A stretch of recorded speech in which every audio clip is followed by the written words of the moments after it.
Tech entrepreneurs Elon Musk and Vivek Ramaswamy outlined a plan Wednesday for President-elect Donald Trump to oversee a massive reduction in the federal workforce, arguing the employees won't be needed after Trump eliminates thousands of regulations in his next administration. Musk and Ramaswamy, who Trump last week named co-heads of a new Department of Government Efficiency, singled out in a Wall Street Journal op-ed federal employees who view themselves as immune from firing thanks to civil service protections. The duo pointed to recent Supreme Court decisions to argue the incoming president has the executive power to nullify many regulations, pursue large-scale firings of federal workers, and relocate some agencies outside of Washington.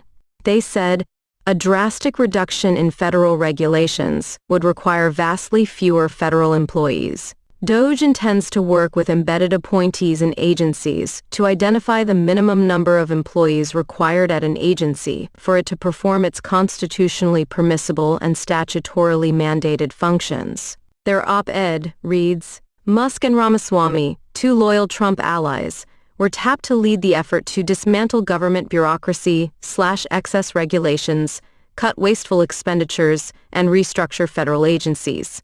Although dubbed a department, the Musk-Ramaswamy-led effort is effectively an outside advisory commission, not a formal agency, with no legal authority. The incoming Trump administration is expected to revive a plan to convert some employees to Schedule F status, which strips them of job protections, among other efforts to cut the workforce. Musk and Ramaswamy said the number of federal employees to cut should be at least proportionate to the number of regulations that are eliminated. Not only are fewer employees required to enforce fewer regulations, but the agency would produce fewer regulations once its scope of authority is properly limited, they said. They did not specify how many workers could be downsized, or which agencies would be targeted if their plan is carried out. They said, employees whose positions are eliminated deserve to be treated with respect, and DOGE's goal is to help support their transition into the private sector, without providing specifics on how such a transition would work. More, Trump taps Elon Musk, Vivek Ramaswamy to lead new Department of Government Efficiency. Trump would be able to use existing laws to give targeted federal workers incentives for early retirement and provide voluntary severance payments to facilitate a graceful exit, they added. Musk, the richest man in the world, has quickly turned into a leading voice in Trump's orbit. The president-elect joined Musk in Brownsville, Texas, on Tuesday for the launch of Musk's SpaceX Starship. In the WSJ op-ed, Musk and Ramaswamy cited the Supreme Court's 2022 West Virginia v. Environmental Protection Agency and 2024 Loper Bright v. Raimondo decisions to argue a plethora of current federal regulations exceed the authority Congress has granted under the law. Their group plans to install legal experts within federal agencies to review regulations before presenting a list of rules for Trump to consider halting through executive action and initiating a process for review and rescission. Musk and Ramaswamy acknowledged conventional wisdom might suggests civil service protections prevent the president from firing federal workers, but they argued Trump has the broad power, under the Supreme Court's 2021 Collins v. Yellen decision, to pursue reductions in force that don't target specific employees. They also floated the possibility of requiring these workers to return to in-person work 5 days a week, predicting it would result in a wave of voluntary terminations that we welcome.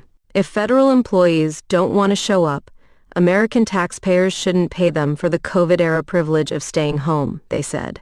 Democrats and other Trump opponents have criticized the DOGE undertaking, arguing Trump and his allies aim to end government protections in a host of critical areas, from education to the environment to entitlement programs. They've also jabbed Trump for bringing in 2 individuals to fill the job of one, though Musk and Ramaswamy have said they won't take salaries for their positions. We are entrepreneurs, not politicians, they wrote in the op-ed. We will serve as outside volunteers, not federal officials or employees.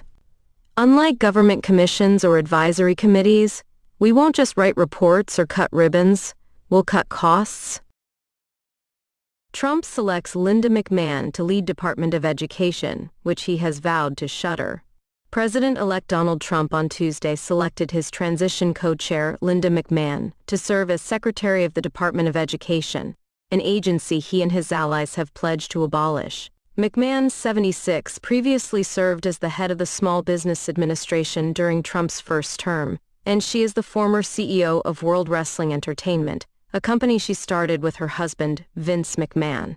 Linda will use her decades of leadership experience and deep understanding of both education and business to empower the next generation of American students and workers, and make America #1 in education in the world, Trump wrote in his announcement. The president-elect, 78, indicated that he will task McMahon with giving states a larger role in education policy and that she will pursue the expansion of school choice nationwide. Linda will fight tirelessly to expand choice to every state in America and empower parents to make the best education decisions for their families, Trump said, noting that McMahon has been a fierce advocate for parents' rights through her work as the chairwoman of the America First Policy Institute think tank. "We will send education back to the states, and Linda will spearhead that effort," the president-elect added.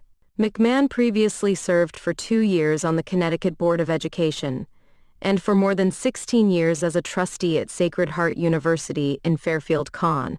She twice ran unsuccessfully as a Republican for the U.S. Senate in Connecticut. "She is now doing an incredible job as a co-chair of our Trump-Vance transition team," Trump noted. Throughout his campaign, Trump slammed wokeness in public education, pledging to remove left-wing indoctrination from America's classrooms.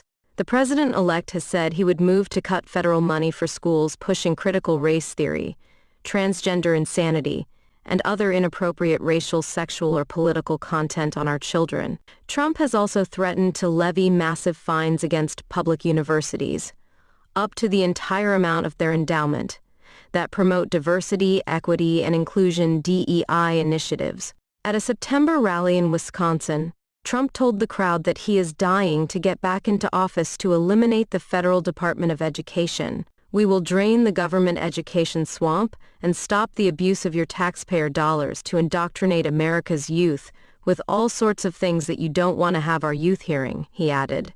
Elon Musk and Vivek Ramaswamy, the entrepreneurs whom Trump has tasked to lead an initiative to reduce the size of government, have both signaled a willingness to abolish the Department of Education. Trump critics worry he'll target them for retribution. Olivia Troy, a former Trump administration official who denounced him in a speech at the Democratic convention in August, was boarding a plane recently when a passenger looked at her and said, "Your days are numbered." Not wanting to escalate a bad situation, she said nothing. But the troubling encounter is emblematic of the hostility she's faced as a recognizable and vocal critic of Trump. Now, with Trump returning to the White House, she is beset by newfound fears that he, his appointees or supporters could try to punish her for speaking out. "I'm worried that I'll be targeted by him and a lot of people in his circle," Troy said in an interview. "They very much know who I am, and I'm concerned for my family." She has plenty of company. For some who've run afoul of Trump, the election results have sparked fresh worries that he may enter office looking for retribution. He's been out of power for nearly 4 years, airing grievances over how he believes he's been mistreated by law enforcement, but on January 20, he'll be sworn in with a panoply of governmental powers at his disposal.